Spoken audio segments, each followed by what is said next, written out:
On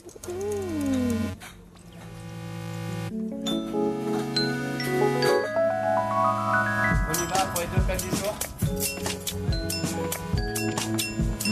Qu'est-ce que c'est bon. Avec François-Régis Gaudry, on va déguster.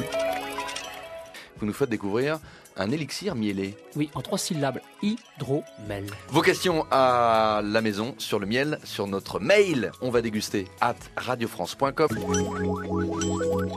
Sur France Inter, avec François-Régis Gaudry, on va déguster.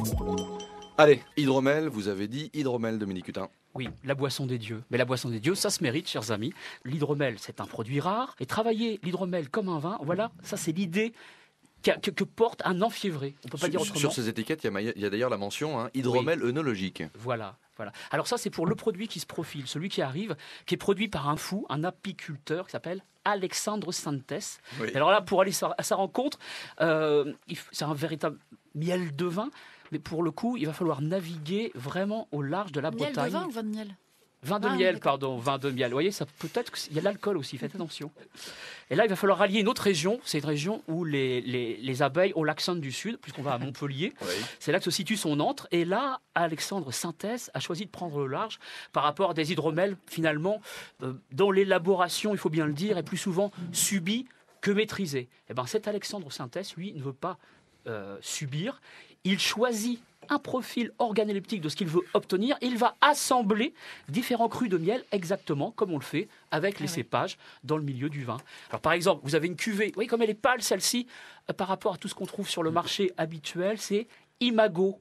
Imago, c'est un 2009 et c'est un hydromel sec, moins d'1 gramme de sucre résiduel par litre. Voilà. Et pour ce faire, qu'est-ce qu'il va faire ? Il va poser ses ruches en très haute montagne sur une région où il y a du rhododendron qui vont développer des notes assez subtiles de rose. Et puis il va compléter ça avec un autre cépage, si on peut le dire comme ça, un autre cru, en l'occurrence 20% de miel de forêt qui vont être pour le coup vachement plus puissants. Alors vous avez des notes, il faut le dire, on a goûté quand même hors micro, des mots fusés, j'ai entendu Meursault, etc. Vous pouvez aussi... Ça, c'est notre ami Julien Henry qui a fait un parallèle assez spontané. entre le vin de Meursault et effectivement ce vin sec de miel. Moi, j'ai envie de convoquer l'Alsace parce qu'on est entre le sec, le minéral du Riesling et puis le caractère un petit peu explosif du Gewürztraminer. Il y a des notes iodées, presque salées d'ailleurs. C'est vraiment étonnant. Alors, il le vinifie comme un vin. Il va, là c'est un peu technique, mais il va bâtonner, il va travailler avec les lits, travailler avec des cuves réfrigérées pour favoriser les fermentations lentes. Donc, les arômes plutôt sur la finesse. Et écoutez bien ce qu'il fait, notre ami. Avec le sec, le 2009, là, des Saint-Jacques, des fromages affinés, des huîtres chaudes gratinées. Il a un demi-sec qui s'appelle immuable. Alors là, c'est plutôt garrigue, thym, romarin. Donc fatalement, on convoque un fromage de chèvre frais, du foie gras poêlé et attention, du canard laqué. Pourquoi pas. L'hydromel moelleux. C'est un peu plus classique, c'est un hydromel d'initiation. Et là, vous allez carrément sur d'autres foie gras, par exemple, en terrine. Alors évidemment, ces beaux miels vont vous être livrés à dos d'abeille, ça c'est entendu. Mais vous pouvez aussi le commander à l'ancienne sur le site internet d'Alexandre Santes, mielandco.com. Voilà. Et le carnet d'adresse de Dominique Hutin figure sur le site internet de l'émission ? Absolument.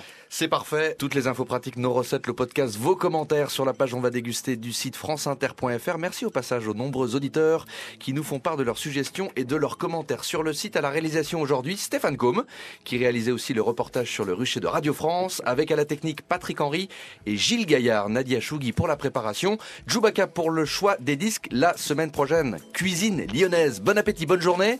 À dimanche prochain si vous avez encore faim. On va déguster.